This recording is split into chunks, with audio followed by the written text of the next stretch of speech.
What if perfection wasn't a goal but a curse? Behind Hollywood's golden lights and crimson carpets lies a truth no one dares to say out loud. Some stars were not destroyed by scandal, drugs, or enemies, but by the unbearable weight of being flawless. They didn't fall from grace, they were crushed by it. Imagine Stanley Kubrick, lost in an endless loop of takes, each frame a battlefield against imperfection. Or Grace Kelly, who wore the role of a real-life princess so well, it devoured the woman beneath the crown. These weren't victims of Hollywood, they were willing martyrs to its impossible standards. This isn't just another list of stars and their secrets. This is a procession of lives consumed by the mirror, by the role that never ended, even when the cameras stopped rolling. For some, like Daniel Day-Lewis, perfection meant retreat. For others, like Vivien Leigh, it meant madness. We'll look at 20 icons, actors, actresses, legends, who believed that greatness meant never slipping, never aging, never showing weakness. Who paid for their art with their sleep, their joy,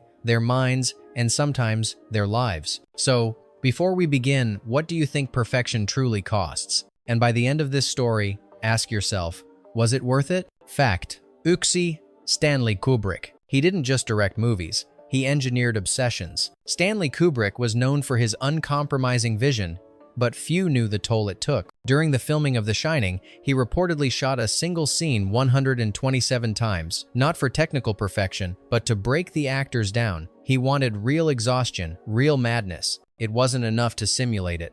He had to extract it from their bones. Shelley Duvall, pushed to tears daily, later described it not as acting, but surviving. Jack Nicholson slept on set, too mentally fried to go home. Every camera angle was an equation, every shadow calculated like a military operation. Kubrick demanded not just the best, it had to be absolute. But perfection comes with isolation. He rarely gave interviews. He moved away from Hollywood. His later life was a locked room filled with reels, scripts, and anxiety. Even his family said they sometimes couldn't tell whether he was present or lost inside a frame. So the question lingers. Was Kubrick chasing perfection? Or was he running from everything less than it? Fact #2, Grace Kelly. She became a real-life princess, but the role cost her everything. Grace Kelly was Hollywood royalty long before Monaco made it official. Her image, icy, untouchable, perfect, was cultivated with precision. Alfred Hitchcock called her the paradox of fire and ice. Yet that paradox wasn't just for the screen. Off-camera, Grace carefully curated every step, every smile. Imperfection had no place in her world. When she married Prince Rainier III, she retired from acting at 26. Many believed it was a fairy tale ending. In truth, it was an eternal performance. She was no longer allowed to act by royal decree. Her scripts were swapped for protocol, her characters for ceremonies. The studio of Monaco had no retakes, no creative freedom, just expectations. She reportedly kept diaries filled with regret, confessions about roles she would never play, emotions she would never express. The woman who once ignited the screen was reduced to a symbol carved in porcelain. So tell me, was Grace Kelly's most iconic performance the one she never got to leave? Fact #3, Daniel Day-Lewis.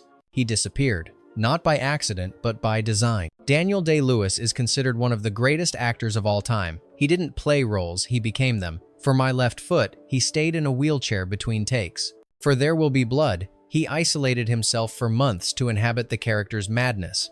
Critics called it genius. Co-stars called it haunting. But genius has a shadow. After Phantom Thread, he announced his retirement not from exhaustion, but from the unbearable weight of having to become someone else perfectly every single time. He once said, "I have to believe in the reality of the character so much that I cease to know where I end and he begins." Day-Lewis didn't burn out in public. He walked away before the fire consumed him. He now lives in near seclusion, refusing interviews, rarely seen. Some say he's at peace. Others say the man behind the characters never truly came back. What kind of perfection demands that you erase yourself just to create? Fact #4, Vivien Leigh. She became Scarlett O'Hara and never escaped her. Vivien Leigh won immortality with Gone with the Wind, but the role didn't just define her, it devoured her. Playing the tempestuous Scarlett required emotional extremes that mirrored her own fragile psyche. Audiences fell in love with her fire.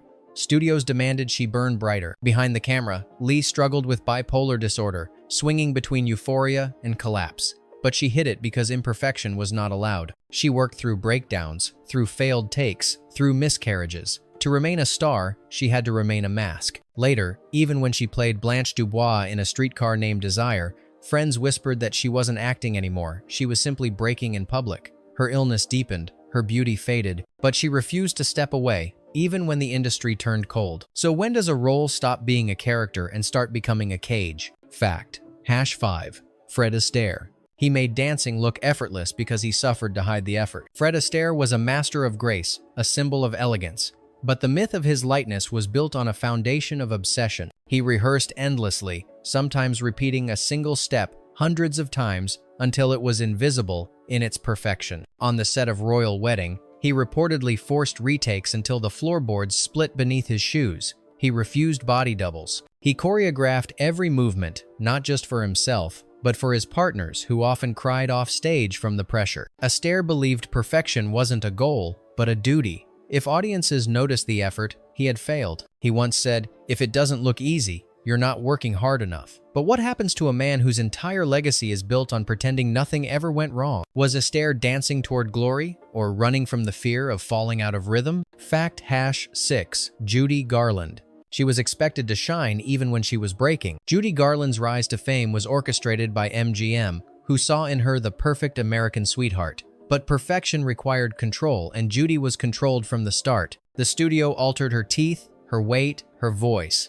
They fed her pills to keep her thin, then more to make her sleep. By the time she filmed The Wizard of Oz, she was already dependent on medication and emotionally unstable. Yet no one intervened. She had to remain Dorothy at all costs. Her pain was part of the performance. Later in life, her voice cracked, her hands trembled, but she kept performing. She needed the stage, but it no longer needed her. Her breakdowns were public, her comebacks short-lived. She died at 47, alone in a London bathroom. Was Judy ever given the chance to be anything less than perfect, even for a moment? Fact #7.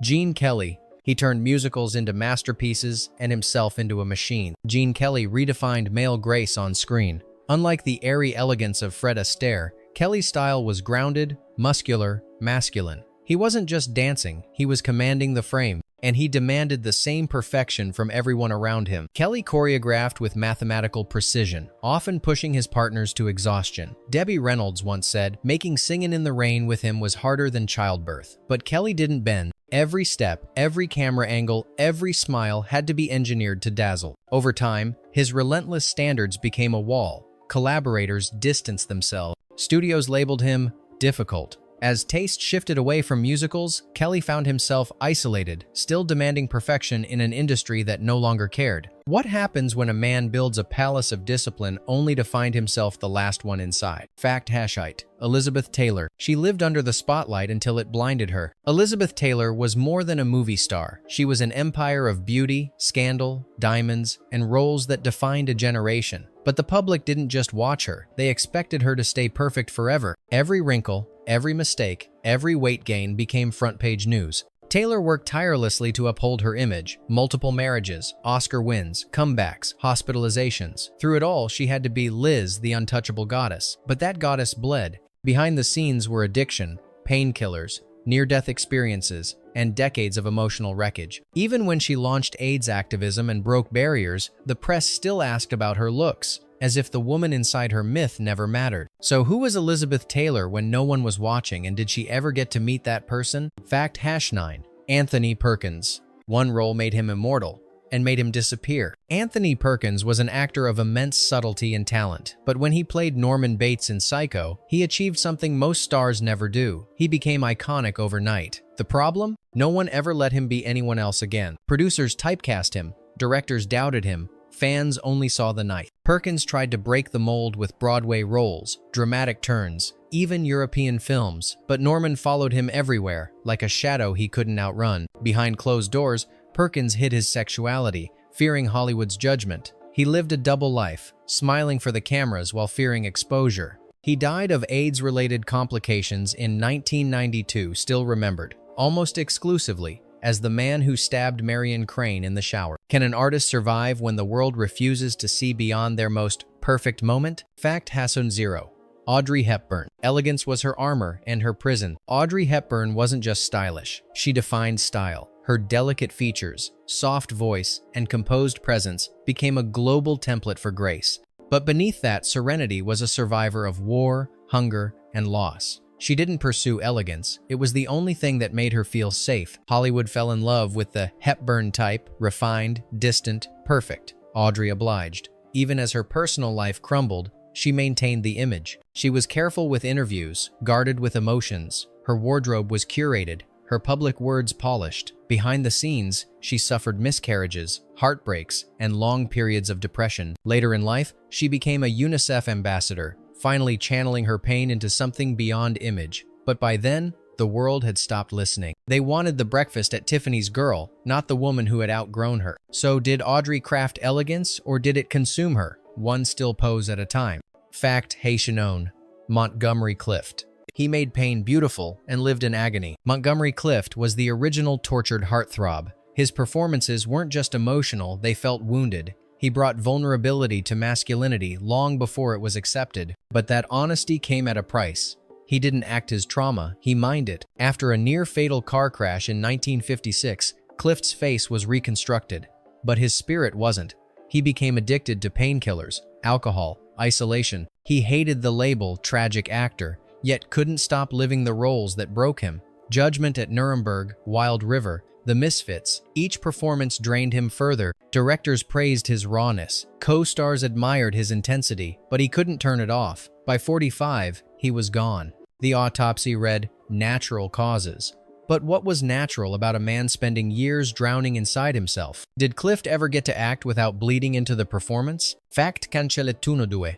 Rita Hayworth. She was Hollywood's love goddess, but she hated the woman on the screen. Rita Hayworth lit up the 1,940 seconds with sultry dance numbers, fiery eyes, and roles that turned her into a wartime pinup dream. But behind that glamour was Margarita Cancino, a shy, intelligent woman remade by the studio system. They straightened her hairline with electrolysis, changed her name, rebuilt her accent. Her most famous role in Gilda haunted her for decades. She once said, "Men go to bed with Gilda and wake up with me." She married 5 times, including to Orson Welles and a literal prince, but none lasted. Each man expected the myth, and when reality arrived, they left. In her later years, Hayworth suffered from early-onset Alzheimer's, misdiagnosed at first as alcoholism. The real woman faded long before the icon did. So what happens when you become a fantasy no one allows you to wake up from? Fact Hasson 3. Kim Novak.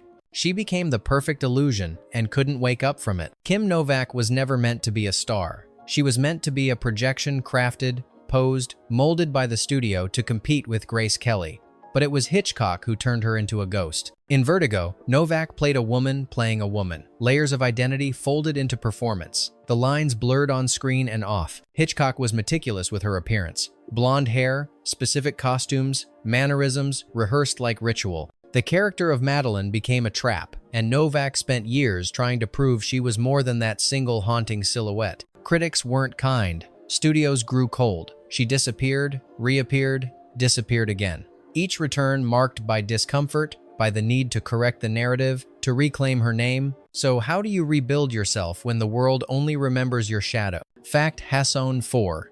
Peter O'Toole. He chased artistic immortality and found a bottomless void. Peter O'Toole exploded into legend with Lawrence of Arabia. Tall, magnetic, articulate, he seemed born to command the screen. But behind the brilliance was a man consumed by the pursuit of the sublime. O'Toole didn't want to act. He wanted to transcend. His career became a pattern of astonishing highs and brutal crashes. For every critical success, there was a self-destructive bender. Friends called him brilliant. Directors called him impossible. He sought roles that burned, and let them burn him too. By the 1,980 seconds, his body was failing. But he kept pushing, chasing that perfect performance, that flawless line reading that might outlive him. In the end, he earned 8 Oscar nominations and no wins. It was poetic, in a cruel way. Can perfection be beautiful if it leaves you empty? Fact Hasson 5. Dean Stockwell. He never got to choose who he was until it was too late. Dean Stockwell began acting at age 7.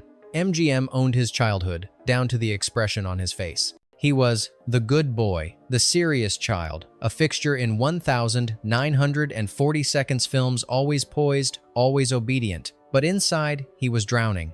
As he grew older, the roles faded. He quit acting more than once, only to return because it was all he knew.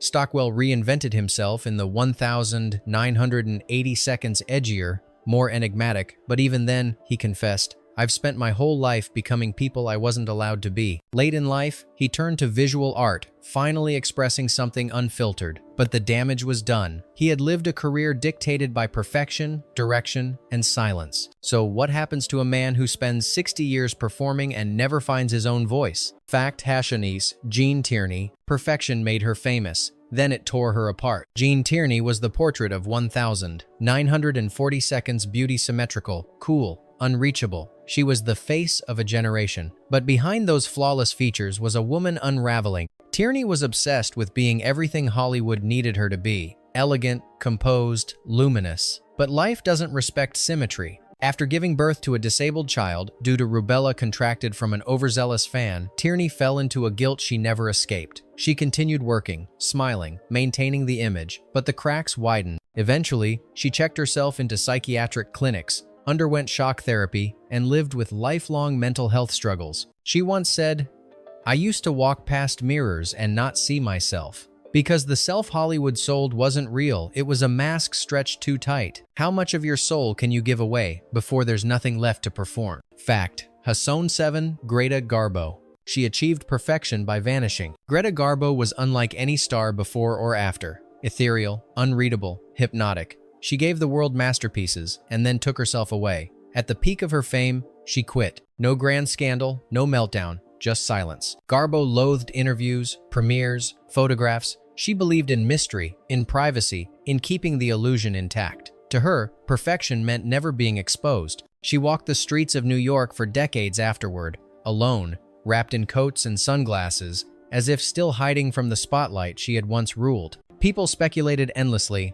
Was she reclusive? Was she depressed? Or was she finally free? Is vanishing the ultimate perfection, a way to control the narrative before it controls you? Fact: Hasson 8, Charlie Chaplin. He built a perfect clown and watched the world turn against him. Charlie Chaplin wasn't just a genius, he was a symbol. The tramp became a universal figure, transcending language, class, borders. But Chaplin's perfection was meticulous to the point of mania. He often shot scenes hundreds of times, pushing actors to tears. He edited for months, obsessing over frames like a surgeon. But his flaw wasn't artistic, it was personal. He refused to separate the man from the myth. He involved himself in politics. He questioned America's morality, and America punished him for it. In 1952, he was banned from re-entering the US. His image, once beloved, was smeared as unpatriotic, immoral. He spent decades in exile, still making films, still chasing brilliance. But the silence was louder than the applause had ever been. So what happens when the man who defined perfection becomes the target of its destruction? Fact: Hassonanen, Laurence Olivier. Perfection wasn't enough. He had to transcend mortality. Laurence Olivier was not just a performer, he was a force of will, a titan of stage and screen who sculpted every movement, every vowel, every breath into something greater than human. But that brilliance came at a cost. Olivier didn't act. He crafted cathedrals out of suffering. Behind the curtain, he was haunted by self-doubt. He feared being average. He feared being forgotten. He once confessed that he could only feel alive when he was pretending to be someone else. The man who gave us Hamlet, Othello, and Heathcliff barely knew himself off stage. He worked through illness, heartbreak, and war. Even as his health failed, he continued to perform because rest felt like death. And in the final years, when the spotlight dimmed, Olivier was lost without it. So did he become legendary, or did he vanish inside the legend? Fact: #20, Natalie Wood. She spent her life performing and died in a mystery that still feels scripted. Natalie Wood was raised to be a star. Her mother pushed her into acting at age 4. By 10, she was already a veteran of the screen. She grew up surrounded by cameras, applause, and constant reminders that image was everything. Be perfect, her mother said, or be nothing. Wood internalized it. She controlled her body, her voice, her career. She fought to shed the child star label, diving into adult roles filled with pain and complexity. But the fear never left. She feared drowning. She feared scandal. She feared being exposed as imperfect. In 1981, she died under mysterious circumstances, drowning off a yacht with her husband Robert Wagner and actor Christopher Walken on board. The case remains open. The theories are endless. In the end, Natalie Wood became what Hollywood always wanted: a symbol, frozen in beauty and tragedy. So was her greatest role the one no one was supposed to see? Bonus fact: Margaret Sulavant. She was never the biggest star, but she lived the tragedy they all feared. Margaret Sullivan didn't dominate headlines like Bette Davis or Katharine Hepburn, but to directors and co-stars, she was electric, refined, intelligent, with a voice that carried both charm and sorrow. She demanded creative control in an era when women rarely had it. But with that control came pressure, and with pressure came collapse. Sullivan was intensely private, fiercely exacting, and emotionally fragile. She chose scripts carefully, obsessed over performance, and refused roles that felt dishonest. But Hollywood didn't reward restraint, it rewarded myth. She watched others become icons while she wrestled with depression and the creeping sense of invisibility. In 1960, at the age of 50, she was found dead from a barbiturate overdose. It was ruled an accident, but those close to her weren't so sure. Shortly before her death, she had written in a letter, "I was never allowed to fail in peace." Unlike others, she didn't chase the spotlight. She ran from it and still couldn't escape the demand to remain impeccable. So perhaps the deepest tragedy is this: even those who refuse the pedestal are still destroyed by what it represents. Perfection built their legends and shattered their lives. In the end, these stars weren't undone by scandal or failure. They were undone by success, so flawless it demanded everything. The applause was real. So was the silence that followed. But now we turn to you. Which of these stories felt the most haunting? And do you believe perfection in art is worth the destruction it leaves behind? Let us know below.